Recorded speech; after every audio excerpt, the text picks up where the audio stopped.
दोस्तों सत श्री अकाल आबाद। आज पढ़ने जा रहे हैं गणित यानी मैथ के बारे में, वो भी कक्षा 9 की। इसके बारे में हम देखते हैं आगे। इसके बारे में जानेंगे। संख्या के प्रकार देखते हैं यानी टाइप्स ऑफ नंबर। अप्रिमेय संख्या और परिमेय संख्या के बारे में पढ़ेंगे। वास्तविक संख्या के बारे में जानेंगे। दशमलव प्रसार कैसे होता है, इन्हें संख्या रेखा पर वास्तविक संख्याओं का निरूपण किस प्रकार करते हैं, वास्तविक संख्या के लिए घातांक नियम, ये सब इसमें देखते हैं। देखो, संख्या पद्धति को नंबर सिस्टम बोला जाता है। वास्तविक संख्या यानी रियल नंबर, और दूसरी है अवास्तविक संख्या, कॉम्प्लेक्स नंबर बोलते हैं या इमेजाइन नंबर बोला जाता है। देखो, वास्तविक संख्या किसे कहते हैं? वास्तविक संख्या बोलते हैं जिन संख्याओं का कोई भी मान संभव हो उन्हें वास्तविक संख्या कहते हैं। जैसे वास्तविक संख्या कौन सी होगी? जैसे 1 हो गया, 2 हो गया, 3 हो गया, या +1, +2, +3, या -1, -2, -3 हो गया।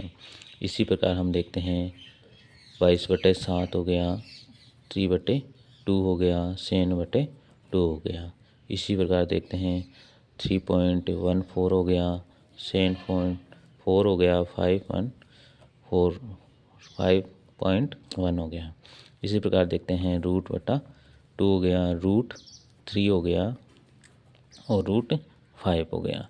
ये मुख्यतः ये क्या होती है? ये वास्तविक संख्याएं होती हैं, यानी जिन संख्याओं को कोई संभव मान होता है ना, उन्हें वास्तविक संख्या कहते हैं। अब देखते हैं आगे। वास्तविक संख्या को मुख्यतः परिमेय व अपरिमेय संख्याओं को भी वास्तविक संख्या कहा जाता है। वास्तविक संख्या को संख्या रेखा के रूप में भी व्यक्त कर सकते हैं। जैसे ये संख्या है, ये लाइन है स्केल की तरह, 1 हो गया, इधर 2 हो गया, इधर भी ले सकते हैं -1, -2, यानी इन्हें संख्या रेखा के रूप में भी व्यक्त कर सकते हैं। इन्हें वास्तविक संख्या कहते हैं। अब देखो, अवास्तविक संख्या या इमेजाइन नंबर, या अवास्तविक संख्या।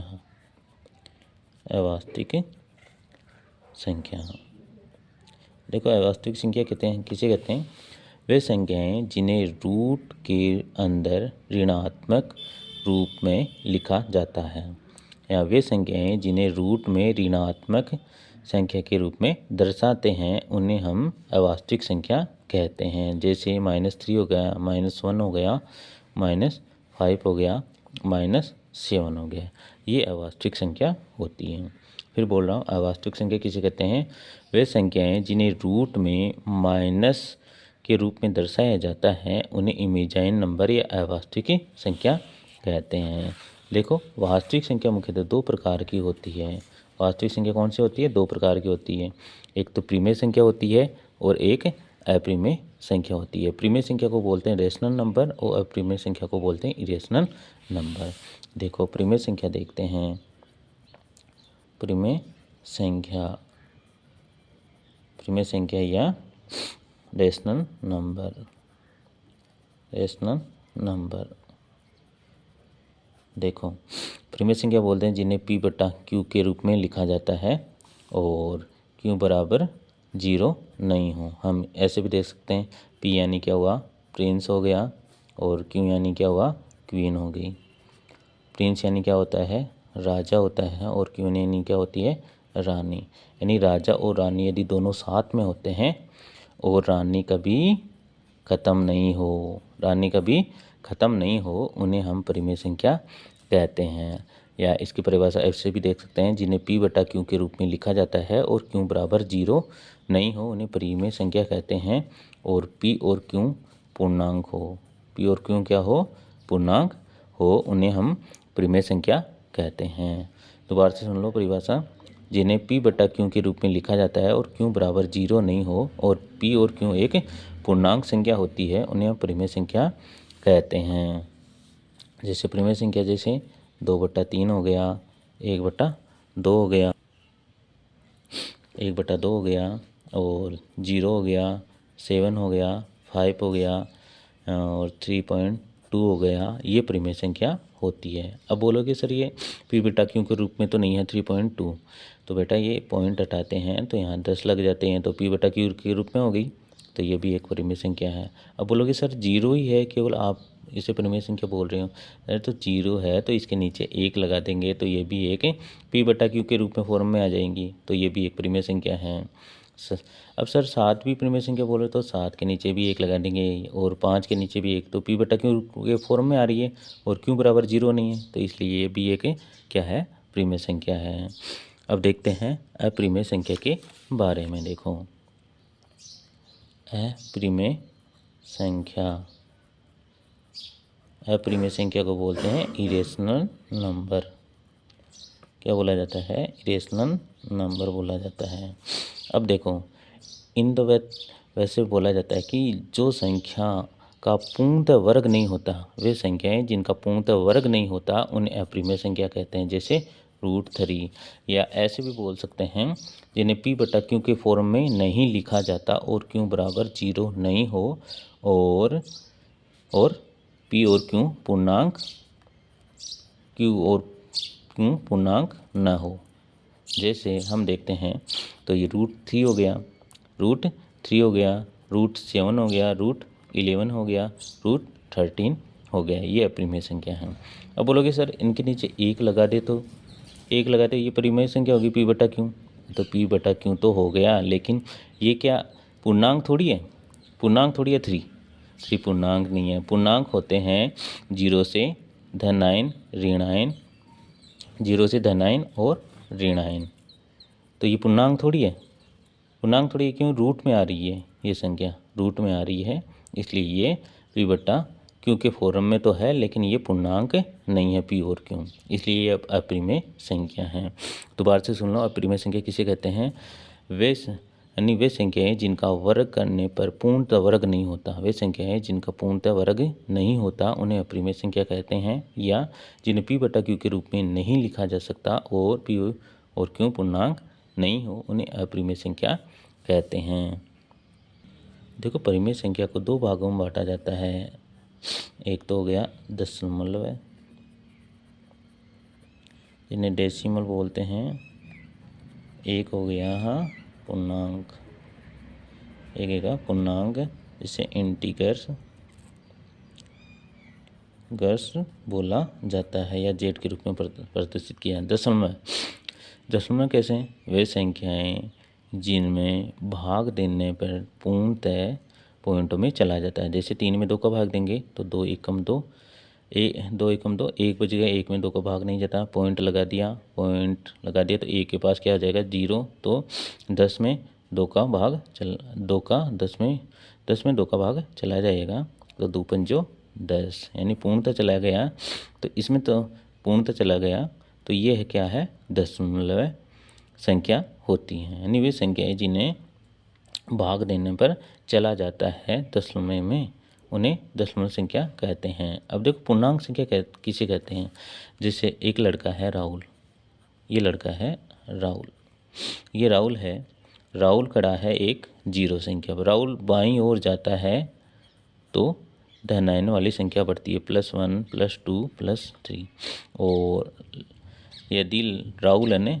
दाईं ओर जाता है, राहुल दाईं ओर जाता है तो माइनस वाली संख्या बढ़ती है, -1 -2 -3, तो राहुल दाईं ओर जाएगा तो प्लस वाली संख्या आएगी, और राहुल बाईं ओर जाएगा तो प्लस वाली संख्या आएगी, और राहुल दाईं ओर जाएगा तो माइनस वाली संख्या आएगी। तो हम कह सकते हैं पूर्णांक संख्या उन्हें कहा जाता है जो 0 धनायन और ऋणायन सम्मिलित रूप से होते हैं, उन्हें पूर्णांक संख्या बोलते हैं या इंटीग्रस बोलते हैं। इन्हें जेड के द्वारा प्रदर्शित किया जाता है, क्योंकि इसे जेड का मतलब होता है जहलीन, जहलीन का मतलब होता है गिनना, जहलीन का मतलब क्या होता है, गिनना होता है, और जहल का मतलब होता है संख्या, जहल का मतलब क्या होता है, संख्या, इसलिए इसे जेड के द्वारा भी प्रदर्शित किया जाता है। अब देखो दशमलव संख्या यानी डेसिमल नंबर भी 2 भागों में बांटा जाता है, शांत और अशांत। शांत को क्या कहते हैं, टर्मिनेटेड बोला जाता है, टर्मिनेटेड बोला जाता है, और अशांत को बोला जाता है नॉन टर्मिनेटेड। क्या बोला जाता है, नॉन टर्मिनेटेड बोला जाता है। अब शांत कैसे? अब जैसे अभी बताया था ना, यदि 3 में 2 का भाग देंगे तो वो पूर्णतः चला जाता है 1.5। और इसी प्रकार यदि 5 में 2 का भाग देंगे तो 2 दूनी 4, 1 बच गया, 1 का पॉइंट लगाएंगे तो 0, 2 पंजो 10, 2.5। यानी वे संख्याएं जिनमें पूर्णतः भाग चला जाता है पॉइंटों में, उन्हें तो बोलते हैं शांत। उन्हें क्या बोला जाता है? शांत। और जिन संख्याओं में पूर्णतः भाग नहीं जाता है उन्हें बोलते हैं अशांत। जैसे 7/3, 7/3 में भाग देंगे तो 7 में भाग देंगे 3 का तो 3 दूनी 6, 1 बच गया इसके पास, पॉइंट उतारा 0, 3 ताड़ी 9, फिर 1 बच गया, फिर 3 ताड़ी 9, 3 ताड़ी 9, यानी ऐसे पॉइंटों में जाता रहता है, यानी ये रुकता नहीं है। वे संख्याएं जिनका भाग देने पर पॉइंटों में रुकता नहीं है उन्हें अशांत कहा जाता है। अब आगे देखते हैं यानी पूर्णांक संख्या। पूर्णांक संख्या को मुख्यतः बांटा गया है प्राकृत संख्या में, प्राकृत संख्या, पूर्ण संख्या, अभाज्य संख्या, भाज्य संख्या और सहभाज्य संख्या। देखो प्राकृत संख्या देखो किसे कहते हैं? प्राकृत संख्या या नेचुरल नंबर।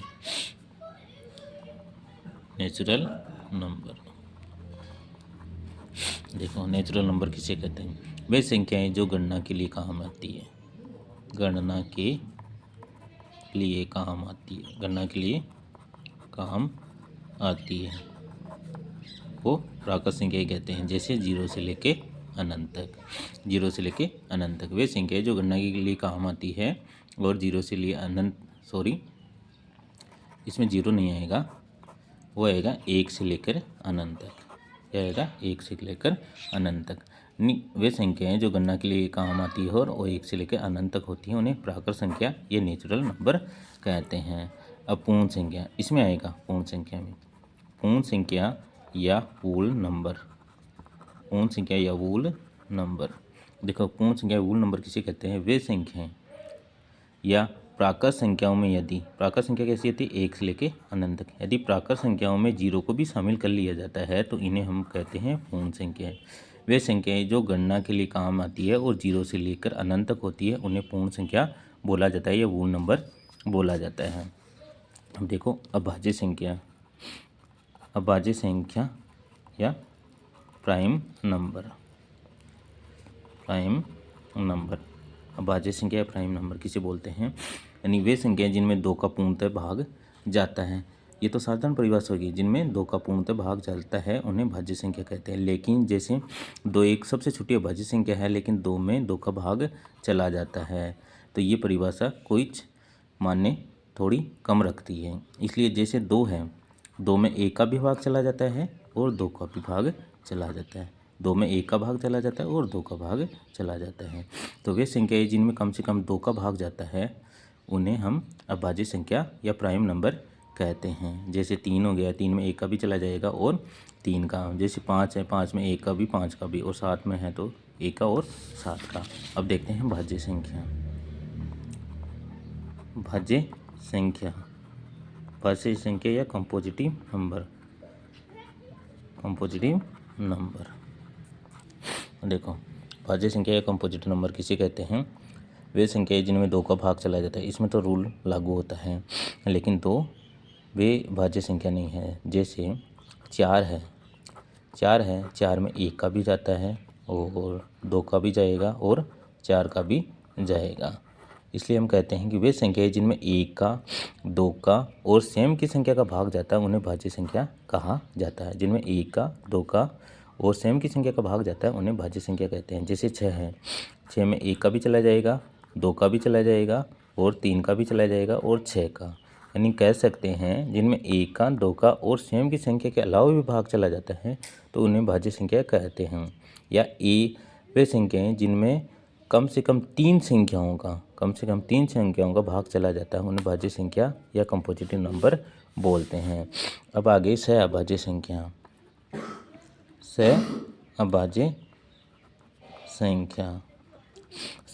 संख्या या कोप्राइम नंबर।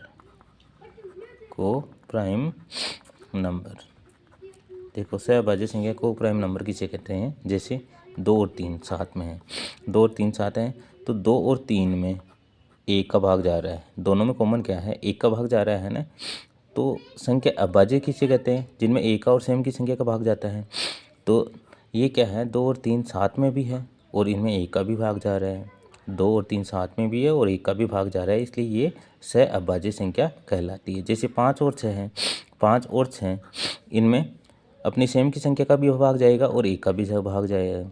साथ में तो है, 5 और 6 साथ में है और 1 का भाग जा रहा है, तो ये क्या है? सहअभाज्य संख्या है। देखो पहला प्रश्न देखते हैं। प्रत्येक पूर्ण संख्या एक प्राकृत संख्या होती है। नीचे दिए कथन सत्य है या असत्य? प्रत्येक पूर्ण संख्या कहाँ से स्टार्ट होती है? 0 से लेकर अनंत तक, जबकि प्राकृत संख्या कहाँ से स्टार्ट हो रही है? 1 से लेकर अनंत तक।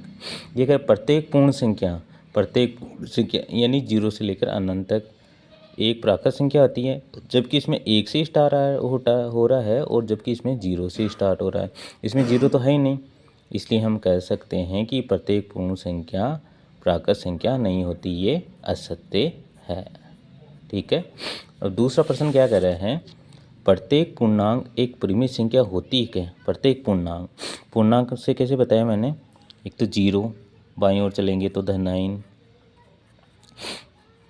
दाईं ओर चलेंगे तो क्या हो जाता है? ऋण। ये तो पूर्णांक संख्या होगी। तो क्या है? एक परिमित संख्या होती है क्या? हाँ होती है। परिमित संख्या को कैसे लिख सकते हैं? -1/2 के रूप में भी लिख सकते हैं और -3/2 के रूप में भी लिख सकते हैं और 2/3 के रूप में भी लिखा जा सकता है, 7/2 के रूप में भी लिखा जा सकता है। यानी प्रत्येक पूर्णांक संख्या एक परिमेय संख्या होती है। तो ये क्या है? सत्य है। अब तीसरा क्वेश्चन उदाहरण दिखा रहा हूँ आपको, बता रहा हूँ मैं। प्रत्येक परिमेय संख्या एक पूर्णांक संख्या होती है। अब प्रत्येक परिमेय संख्या क्या होती है? 7 भी होता है, 5 भी होता है और 7/2 भी होता है, 1/2 होता है, 1.2 होता है, 3.2 होता है। तो प्रत्येक परिमेय संख्या पूर्णांक संख्या होती है, जबकि पूर्णांक क्या होती है? पूर्णांक होती है 0 से -9 और ऋण। ये संख्या होती है, जबकि परिमेय संख्या क्या होती है? परिमेय संख्या को पॉइंटों में भी लिखा जा सकता है, जबकि पूर्णांक संख्या को पॉइंट में नहीं लिखा जा सकता। इसलिए प्रत्येक परिमेय संख्या पूर्णांक संख्या नहीं होती। ये कथन क्या होता है? असत्य होता है। अब देखो अगला उदाहरण देखते हैं। अब ये क्या कह रहा है?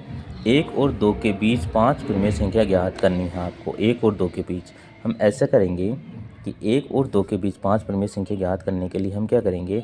ऊपर भी 6 से गुणा कर देंगे और नीचे भी 6 से गुणा कर देंगे। इधर भी 2 को भी 6 से गुणा कर देंगे और ये नीचे भी भाग दे देंगे 2 से। तो हम गुणा करते हैं तो 6 हम 6। ठीक है। इधर 6 दूनी 12, 12/6। अब क्या करेंगे? 6 के बाद में एक संख्या को बढ़ाएंगे 7 और 6 का 6 वैसे ही रहेंगे। इसके बाद में ऊपर की संख्या को बढ़ाते जाएंगे और नीचे की वैसे वैसे रहेंगे। 8/6, 9/6, 10/6 और 11/6 हो गई। अब 6 का भाग देंगे तो 1 आ जाएगा और 12 में 6 का भाग देंगे, 6 दूनी 12। तो 1 और 2 आ गया। अब इसके बीच में संख्या कितनी होगी? 5 प्राप्त होगी ना परिमेय संख्या। 7/6, 8/6, 9/6, 10/6 और 11/6। अब अगला देखते हैं। अब देखते हैं प्रश्न वाले के क्वेश्चन देखते हैं। क्या शून्य एक परिमेय संख्या है? हाँ शून्य। पहले लिखेंगे हाँ, फिर लिखेंगे शून्य परिमेय संख्या है। क्या उसे आप p/q के रूप में लिख सकते हैं, जहाँ p और q पूर्णांक है और q बराबर 0 है? हाँ 0 एक परिमेय संख्या है, 0/1, यानी इसे p/q के फॉर्म में लिख सकते हैं और इसमें क्या है?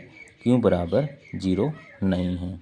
तो हमें पहले लिख दिया हाँ, फिर लिखेंगे लिखा जा सकता है, लिखा जा सकता है और p व q एक पूर्णांक भी है।